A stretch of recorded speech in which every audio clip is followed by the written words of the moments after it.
What is up, everybody? Welcome back to the channel. I'm Elliott Delp. This is Sparky, back again like he never left. And today we're going to be doing a $7,000 versus $700 build comparison video. So this is 100% opinionated, you know? Can we do this? No, we can't do opinion videos, but we're going to do it anyway. You should go comment down below what you think of our opinions. I'm sure you will. Make sure you're being ruthless down there. These are both set up very different with different purposes, but we're just really showing you what you get for the money. What you can do. What you can do for the money. Before we do that, we need to tell you about something very important. Basement Operator. That is our apparel line here. You can pick up an Only Cans tee, or we just released our new summer tee, so go check that out as well, basementoperator.com, or the link is down in the description below. Also in the description is Instagram link that you can go see me wearing this and all kinds of cool photos. Or if you stick around, I do swipe up stories for awesome deals, so go check me out on Instagram. So without further ado, Sparky. Opinions. Let's talk about each of these builds individually and what's on them, how we reach each number for them, and then we'll compare them, talk about how the different firearms perform, how they shoot differently, reliability, purposes, all the whole shebang. Let's start with the cheap one. The least expensive firearm here on the table. So this right here is a Palmetto State Armory Blim 5.56. 16 inch, you know, very run-of-the-mill firearm. This is, you know, the 16-inch 1-7 choice barrel, 5.56 normal A2 flash hider. We do have a little hand stop here. I think that was just like an attack pack, so I'm not adding that onto the price. You know, nitride barrel, bolt, I mean, just standard. Just the most standard 5.56 you can buy. I think this is one of the cheapest 5.56 complete rifles you can buy without just piecemealing it together. So, I mean, it's very much entry level. All A2 stuff. Yeah, very, very simple stuff. And then we have a very inexpensive optic. This is a Monster Tactical Spectre optic. Super inexpensive as well. I think that thing runs like 200 bucks or so. So, I mean, it's very like, this is the starter gun of the world. Oh, yes. Yeah, so I mean, just your introduction. Just your introduction. I mean, 480, 470, then 200 or 170, and then a $30 sling. So you're right at $700 right here, which is about as budget as you can get with an optic. With an optic. You can obviously slap iron sights on it and run it for about 600. Because well, I mean, the gun itself's 500. Oh yeah. So like you can go from 550, 600 bucks. You know. That's the only. You can make it slightly cheaper. But not that much. I mean, you're hovering right around that $700 for most any AR that you buy complete. So that's the general gist of that build. I would say this is like a close to mid-range build because you have that 1-6 LPVO. It really allows you to shoot, you know, 100, 200, 300 yards, maybe 4 if you're really stretching your legs with that 1-6 optic. I mean, you're not really doing a lot of long range shooting. And the 16-inch barrel, you know, standard, very commonplace. You can go shorter if you want, but then your price goes up. Yeah, your price goes up because of legal issues and a whole host of problems. This is kind of like the general. Purpose built, you know, very simple, most common AR-15. Yes. Money. Screams money. This screams money. So this right here, and we'll kind of push this out of the way just a little bit so we can flip this around so you can see everything that we've got going on here. This is the Daniel Defense Mark 12 SPR rifle. This thing MSRP is for $2,400, so we're going to add it as we go. Just rifle, $2,400. Just the rifle, $2,400. Very high-end rifle. So Daniel Defense, this has, you know, the cold hammer forged barrel. This has the Daniel Defense quad rail, which is trademarked. It has a Geisley 2-stage trigger in it, about 3.5 pound pull. You know, you have the knockoff Radian charging handle, which is just Daniel's Defense charging handle. All Radian furniture. No, not Radian furniture. No, not Radian. Daniel Defense. All Daniel Defense furniture. The only thing not Daniel Defense specific on here is the trigger, which is like I had mentioned, the Geisley trigger. So it's a really nice, really accurate firearm. We actually did a video on it not too long ago, so you should go check that out. Muzzle brake, or the muzzle device, I guess. We're going to do $1,100 for the titanium suppressor. So this is a 10.5-inch titanium suppressor. This was made local to us. Then a $200 tax stamp. So gotta love ATF. Gotta love the ATF. So we're sitting at $3,700 at the moment with just the firearm, and the suppressor. Okay, I think suppressor is an awesome investment. Oh, yeah. If you don't have one, I really recommend you go get it. Paperwork's very similar to like buying a pistol. You just have to do fingerprints, and you have to wait 5 ever for it. But I think it's a really good investment, and I think it's something worth getting. Golly, the flies are eating me up. Man. You got one. I got one. He's got a snack. Yes. All right, so now we're going to go to kind of like the second most important thing is the optic. So this is the SIG Easy 6 BDX optic system. This is an awesome optic system. This is a second focal plane 3 to 18. The thing's awesome. It'll do automatic holdovers for you. Does all the work for you. All the work for you. So this thing's $1,500. So we'll add the 1500. And then we have a $250 SIG mount. So this is a high-end SIG mount. Oh gosh. You done screwed up. I done screwed up. So 2400 plus 11. Numbers do be hard. Numbers do be hard. 2400 plus 1100 plus 200 plus 1500 plus 25. 250. So we're at about 550 for the suppressor, the rifle, and the scope and the mount. And then what makes this scope awesome is that it pairs with the rangefinder. With the rangefinder to do the holdovers for you. So like if you're ranging out to 500 yards, the scope will communicate with the rangefinder based on predetermined chronographed velocities and the type of caliber you're using. All the variables. All the variables, it'll take care of it, and it'll do holdovers for you inside the optic, which is awesome. So this, we're pairing this together because I feel like they're very essential. Yeah. Is another $450. So we're sitting at about $6,000 right now, and we don't have any of the other stuff incorporated in it. So next thing, we have our little 45-degree offset red dot. So this is a hollow sun. This is the 508. This is a awesome little cantilever red or offset red dot. Hollow sun. This one's the one that has the the solar panel on the top of it. So it picks up ambient light and magnifies it off of that. So that thing runs about $400. And the mount? And the mount, so the mount is a Arcus, I don't know. I can't pronounce it. Words hard as well. Words are hard as well. So that thing sits about $100. So we're at $6,400. We have a $100 Magpul. And then we have the sling. So the sling's another $50. Cheapest thing on the gun. So we're sitting at $6,550. And you might be wondering, how are we pushing it to 700 or 7,000? Sales tax. Sales tax. So you multiply it by 1.05, and we're sitting at $6,900. And we'll round up because why not? So essentially it's like a $6,500 to a $7,000, depending on like the little intricacies of buying a suppressor or just the whether or not you got stuff on sale. Yeah, all the different stuff. So that's our expensive build. And the real question is it worth it? Is it worth it? What do you get for it? And why? And why? So this is obviously more of a, I don't want to say precision, but it's got a purpose. It's got a purpose, an SPR. Hey, imagine that. Imagine that. It's very a purpose-built rifle. We have this thing set up like this for a reason, to accomplish a goal, a task. It's very a task-oriented firearm, whereas this one right here is pretty much a GPR, a general purpose rifle. Budget general purpose rifle can do most things. Kind of do all. It won't do specific things incredibly well, but it'll do them all good enough.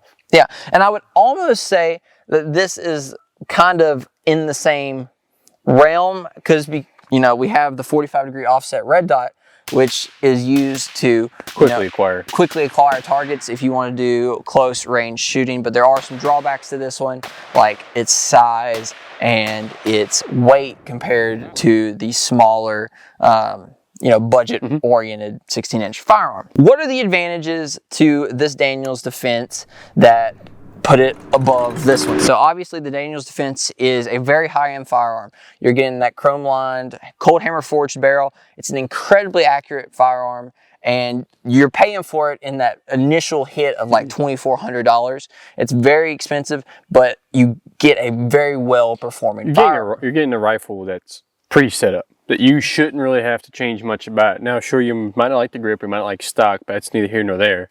But like, for the most part, out of the box, this rifle's ready to go, and you shouldn't have to really upgrade much because your BCG is going to be higher quality. Yeah. Same with your trigger. Like all the stuff that matters, like barrel, like you said, and rail system, all that stuff is better quality, so you shouldn't have to change it. Yeah. It just comes ready to go. So like with the Daniels Defense, this has a 3.5 pound Geisley, SSA trigger. Awesome break, awesome, reset. It's a fantastic option. It has a very, very good shooting trigger. It helps make you more accurate. It doesn't make the gun more accurate. It helps make you more accurate by providing you better tools to be more accurate. As long as you know how to use them. As long as you know how to use them, whereas the PSA is just a very mil-spec, 7.5 pound, almost 8 pound trigger. It's just regular. Just regular, you don't get a lot out of it. Nothing fancy. There's another one. I mean, you're on it today. Now, someone with the proper training knows how to use it can outshoot. Oh, for sure. Now, we're not saying that these will, beat training. Yeah. You can't buy your way out of training. Exactly. You can't buy your way out of training.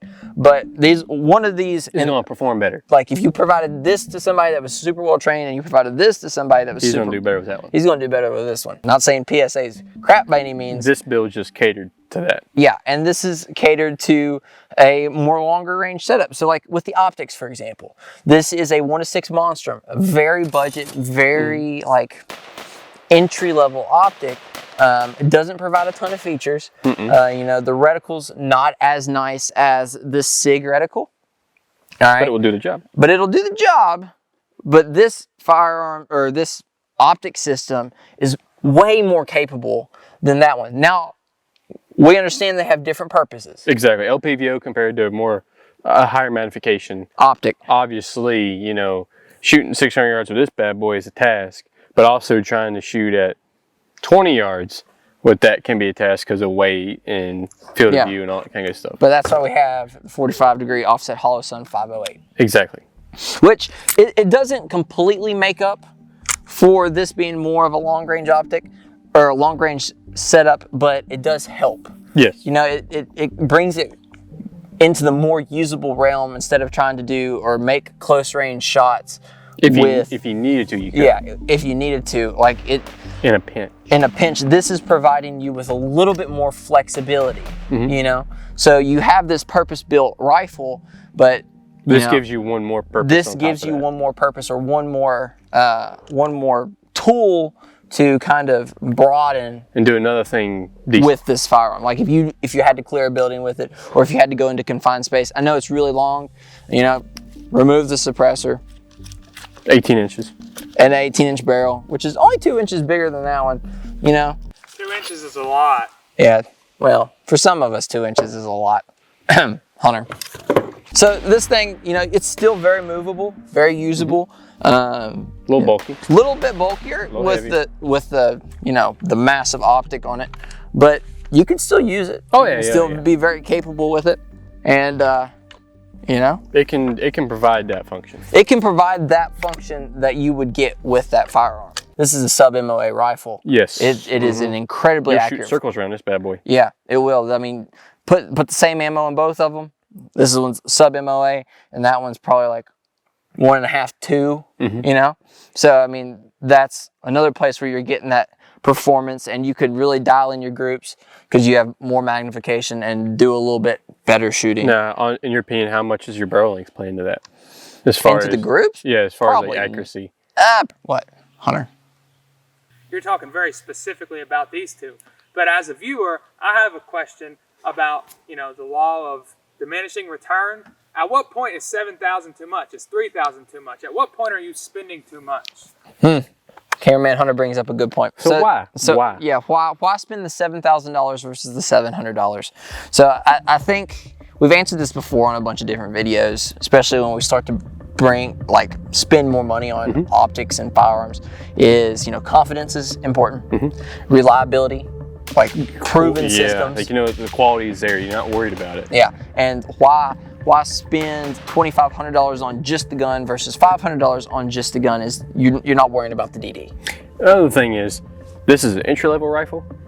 That is necessarily not. Yeah. So and that plays into the price point as well. Like a first-time gun buyer, more likely is not going to be buying that thing. If they are, more power to them. Yeah. But like, they don't need it. No, but I mean, it just depends on what they're going to use it for. But you're not gonna most guys aren't gonna buy this exact thing as your first AR. So if you're getting into the AR realm, I wouldn't suggest immediately swinging for the fences right off the bat. No. But if you got the cheddar, I would. Yeah, if you got the money and you want to spend it one time. Buy once, cry once, right? Yeah, but then or you do what most guys do, buy an AR and just buy a basic plain Jane AR, use it, get comfortable with it, and then start changing it. Yeah, or build off. Well, I mean, build off of it. You watch people like T-Rex Arms and Grantham. You'll notice sometimes they have PSA lowers. Oh yeah, which means it's the lower. I mean, it's a mil-spec lower. Yeah, so but like you can build off of your PSA. Like if you want to do a barrel swap, you wanted to put like, you start with the PSA, then you put a ballistic advantage, then you put, I don't know what's above ballistic advantage. But why spend $7,000? Well, because you get what you pay for. That's sometimes the case. There is the law of diminishing return, which you might start falling into with Daniel's Defense, because I do think you pay for the name just a little bit. You can buy some really, really good firearms for like $1,500. You can. Who's smarter, the guy that spends all of his money on the name, or buys a good quality one that can still afford good ammo? Well, like for example, BCM is nowhere near as expensive as Daniel's Defense. Sure. BCM makes very good rifles, make very good uppers. They make good components to build with. They're nowhere near as expensive. A lot of people recommend Bravo Company. So I mean, that's one example of, I think you're starting to approach the line of getting very high quality products and not overpaying. And then I do think when you start buying the Daniel's Defenses, the Noveskis, the Knight's Armaments, the stuff that just getting out there blows your price point off the wall, I do think you do start to, you don't lose quality, but you don't gain as much for the money. And at that point, if someone's looking into those brands, money is obviously not a factor. Yeah, money's not a factor, or they're looking for just name only. Yeah, they've seen it, they know the name, and they're like, okay, that's what I'm getting. Which, if that's what you want, go for it. Another thing is, a lot of those companies hold very good. They have a cult following. They do have cult followings, but they hold very good warranties. You can count on their stuff to work. Well, but PSA's got a pretty good warranty. Well, PSA does have it. You call them up, hey, this don't work, and they send you a new one. Or troubleshoot. They're gonna make it right. Yeah, they are gonna make it right. So, like, sure, you could spend $700 and get close to the performance. Closer. But I mean, to get this gun to perform close to that one, we're gonna have to dump some money into it. We're gonna dump some money into it and get comparable optics and this and that. Sure, if you got the money, if you want to spend it, go for it. I wouldn't suggest that as my first rifle. No. But like this is very purposeful. We could have also, on the same foot, we could have purpose built this one out. We could have put a different, like a 3 to 18 Monstrum on there that runs about $200 too. So we could have purpose built them out. That'd be the real comparison. But the main key point of this video is what you can do with that kind of money. What you can do with that kind of money. And this allows you to have a bunch of features that this one doesn't, like the performance in the trigger, the barrel, the accuracy, the suppression, which I think suppressors are super important to everybody. The diversity in the optic setup and the ability to shoot longer range, and also have the capabilities to come in close and to shoot close range and to perform with this, like, little micro red dot, which this little red dot is almost as much as that whole entire firearm right there, which is insane if you really think about it. But you can't do that right there for $100 and get a good, reliable micro dot and offset. Unless you get something stupid cheap. Well, unless you get something stupid cheap. And then when you start getting something stupid cheap, or it might break, might not break, but then you're wondering, is it going to break? Is it not going to break? Why is it so cheap? Why is it not holding zero?